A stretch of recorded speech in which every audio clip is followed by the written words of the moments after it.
dia! Hola! Tudo bem? Samahan niyo ako sa 9 to 6 sport routine ko dito sa Portugal. By the way, my name is Marikit at ito ang aking serye.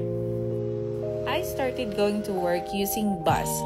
Dalawang bus ang tinitake ko papunta sa aking work at naglo-load naman ako ng 1 month unlimited na yun para sa train, metro at bus dito sa Portugal.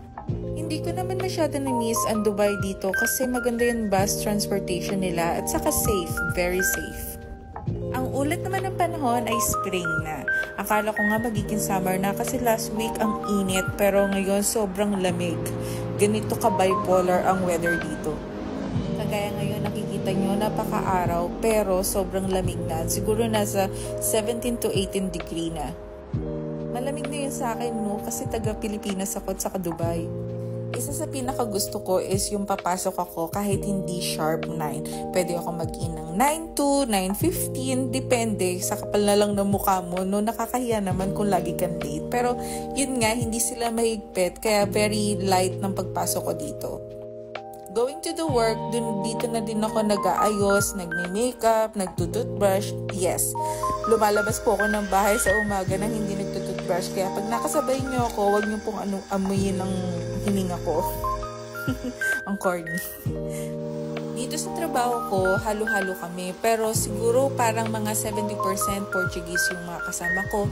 Tapos 20% Brazilian. The rest is iba't ibang nationality na kasama na ako doon. And yes po, English-speaking environment po kami. Kaya hindi ako masyado nahirapan. Kaya wag niyo pong iisipin na kaya ako nakapagtrabaho dito is because nagsasalita na ako ng Portuguese. Hindi po.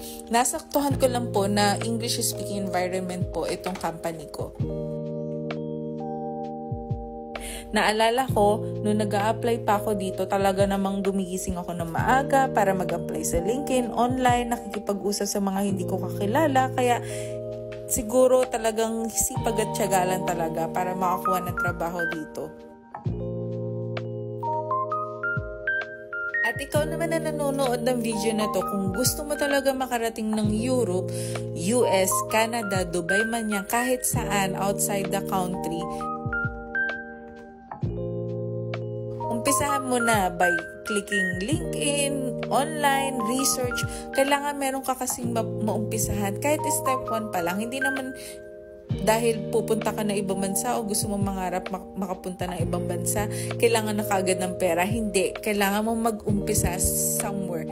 Mag-research ka, mag-apply ka online, magtanong-tanong, manood ng mga ganitong klaseng video kasi talaga merong patutunguhan kung talaga mag-uumpisa ka from somewhere. Naman po ay my unsolicited advice since napanood mo naman tong video na to at nanonood ka na din naman at nagtataka ka kung paano ka nakapunta dito, at least may alam ka na.